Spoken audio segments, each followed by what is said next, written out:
ಅಲ್ಲಿ ನೋಡುದು ಬೇಡ.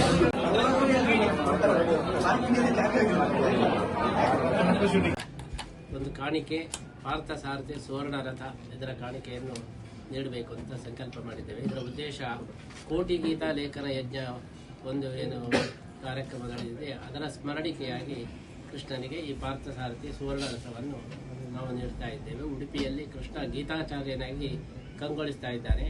ಆ ಗೀತಾಚಾರ್ಯನಿಗೆ ಒಂದು ಪಾರ್ಥ ಸಾರಥಿ ಸುವರ್ಣ ರಥ ಇದ್ದರೆ ಆವಾಗ ಕೃಷ್ಣನಿಗೆ ಅತ್ಯಂತ ಸಂತೋಷವಾಗ್ತದೆ ಅಂತ ಹೇಳಿ ಈ ಒಂದು ಸುವರ್ಣ ರಥವನ್ನು ಸಮರ್ಪಣೆ ಮಾಡ್ತಾ ಇದ್ದೇವೆ. ಸುವರ್ಣ ಅಂದರೆ ಬಂಗಾರ ಅಂತ ಒಂದು ಅರ್ಥ, ಇನ್ನೊಂದು ಅರ್ಥ ಸುವರ್ಣ ಅಂದರೆ ಒಳ್ಳೆಯ ಪದಗಳು ಅಂತ ಹೇಳ್ತಾರೆ. ಅಂದರೆ ಭಗವದ್ಗೀತೆಯ ರಥ. ಕೃಷ್ಣ ಮಹಾಭಾರತ ಯುದ್ಧದಲ್ಲಿ ಯಾವ ರೀತಿಯ ರಥದಲ್ಲಿ ಕೂತು ಸಾರಥ್ಯವನ್ನು ಮಾಡಿದ್ರು ಅದೇ ರೀತಿಯ ಒಂದು ರಥ ಕೊಡಬೇಕು ಅಂತ. ಈಗ ಇಲ್ಲಿ ರಥಗಳಿದೆ, ಅದೆಲ್ಲ ಪತಾಕೆ ಮತ್ತೆ ಉಡುಪಿಯ ಸ್ಟೈಲ್ನದು.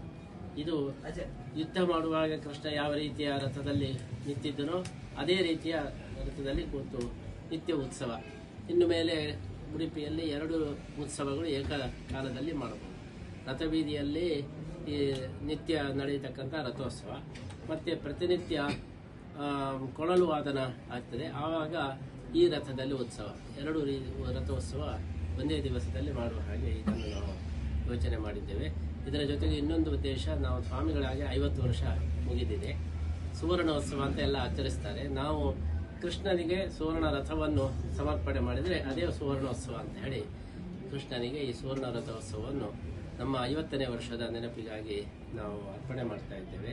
50 ವರ್ಷಗಳ ಜೀವನ ಯಾತ್ರೆಯನ್ನು ನಡೆಸಿಕೊಟ್ಟಂತಹ ಕೃಷ್ಣನಿಗೆ ಒಂದು ರಥಯಾತ್ರೆ, ಒಂದು ರಥವನ್ನು ನಾವು ಕೊಟ್ಟರೆ ಆವಾಗ ಅದು ಅನ್ವರ್ಥಕ ಎಂಬ ದೃಷ್ಟಿಯಲ್ಲಿ ಸುವರ್ಣ ರಥವನ್ನು ಕೃಷ್ಣನಿಗೆ ಸಮರ್ಪಣೆ ಮಾಡ್ತಾ ಇದ್ದೇವೆ. ಇಲ್ಲಿ ಉಡುಪಿಯ ಕೃಷ್ಣ ಉತ್ಸವ ಬ್ರಹ್ಮ. ಇಲ್ಲಿ 2 ರೀತಿಯ ಉಪಾಸನೆ, ಒಂದು ಅನ್ನ ಬ್ರಹ್ಮ ಮತ್ತೊಂದು ಉತ್ಸವ ಬ್ರಹ್ಮ ಅಂತ. ನಿತ್ಯ ಅನ್ನದಾನ ನಡೀತಕ್ಕಂತಹ ಒಂದು ಕ್ಷೇತ್ರ ಇದು. ಅದೇ ರೀತಿ ನಿತ್ಯ ರಥೋತ್ಸವ ನಡೀತಕ್ಕಂತಹ ಕ್ಷೇತ್ರ. ಬೇರೆ ಯಾವ ಕ್ಷೇತ್ರದಲ್ಲಿಯೂ ಕೂಡ ಪ್ರತಿನಿತ್ಯ ರಥೋತ್ಸವ ನಡೆಯುವುದಿಲ್ಲ. ಇಲ್ಲಿ ಮಳೆ ಬರಲಿಲ್ಲ ಅಂದರೆ ನಿತ್ಯ ರಥೋತ್ಸವ ನಡೀತದೆ. ಯಾಕಂದರೆ ಕೃಷ್ಣನಿಗೆ ಉತ್ಸವ ಪ್ರಿಯ. ಆದ್ದರಿಂದ ಅವನಿಗೆ ಅನ್ನದಾನ ಹೇಗೆ ವಿಶೇಷವೋ ಹಾಗೆ ಇಲ್ಲಿ ಉತ್ಸವವು ಕೂಡ ಕೃಷ್ಣನಿಗೆ ಬಹಳ ವಿಶೇಷ.